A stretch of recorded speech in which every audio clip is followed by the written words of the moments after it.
Hey everybody, this is Daniel Bothers of Truth. Let's talk about that train wreck of a debate that we just watched tonight. If you like self-torture as much as I do, you watched it and you were probably watching a lot of the different things that happened. So I'm going to get out of the way because people always love to talk about debates in terms of winners and losers, quote unquote. And I just want to start off by saying I think we all lost in this debate. These debates with Hillary and Trump are nothing like the debates back when it was Hillary and Bernie Sanders. I don't know if y'all remember, but there was so much policy that was discussed in those. We talked about healthcare, we talked about foreign policy, we talked about gun control, we talked about systemic racism, institutional racism, police brutality, trade deals in depth. I mean, there was just a lot more policy discussed in those than these. I mean, now it's just a mixture of soap operas, reality TV, and WWE, especially because you have two people going at it, but it's scripted. You know they're on these scripts, and you know that though they are going after each other for real, there's still a script. So there was a couple things I did notice that I found interesting in the debate, mainly just the two different approaches. Donald Trump really had this approach of like he was just a puncher. He went in trying to land as many blows as he could to take the pressure off of him for the Trump tapes that came out 11 years ago, but were just leaked this weekend. Interesting timing with the debate. He did a press conference an hour before with alleged victims from Bill Clinton to really put the attention on Bill Clinton and Hillary Clinton from the old days. And so he just came out swinging. That was his fighting strategy, his fighting approach. They're talking about him stalking her physically on the stage, him kind of being close to her, looming over her. I don't know how much is to that. I don't know how much of that is trying to feed a narrative, but those are things that have been talked about with his approach in the debate. Whereas Hillary had more of a Bernard Hopkins approach, kind of a tactician, not trying to go for the big swings, taking what was given to her. And when Trump did something or said something stupid, she wanted to go in for it and take it. Otherwise, she's just trying to be very safe. ABC made an interesting point where they talk about now early voting has started. So Hillary still kind of has that prevent strategy approach, in NFL term, where she's just trying to make sure that there's no big plays on her. She just wants to keep everything short in front of her, and she doesn't want to make any huge mistakes. They brought up the tapes, of course. They brought up the WikiLeaks. They brought up those different things. And overall, you just kind of heard the candidates being themselves, not really talking a lot about policy, just kind of, as some of you said on Facebook, kind of this like, oh, well, you're worse than me. No, you're worse. No, you're worse. No, you're double worse.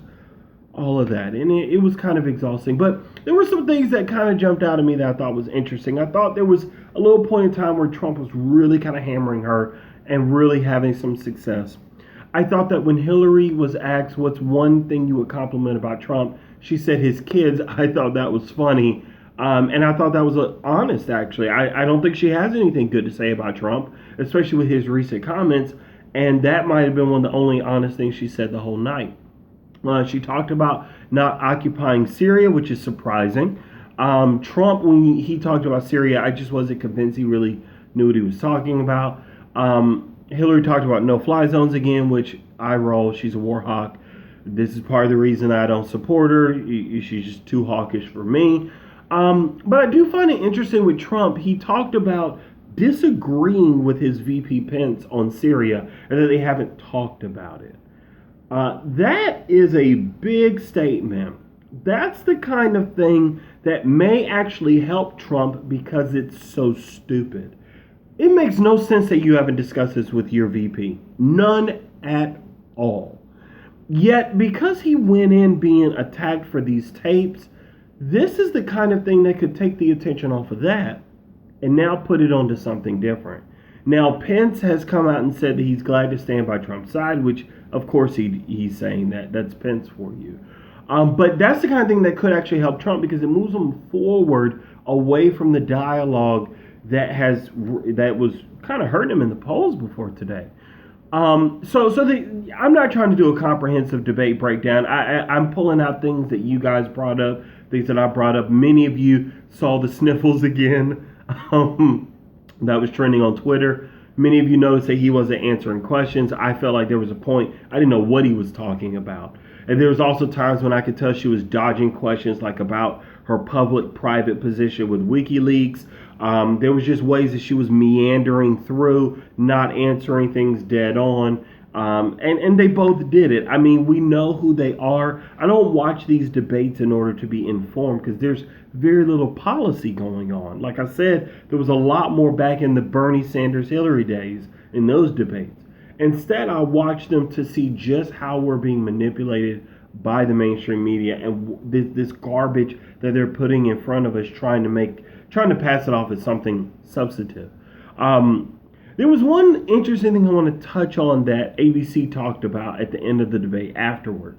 They talked about how with Trump, he didn't do anything so bad that people are going to keep leaving his support, his endorsements.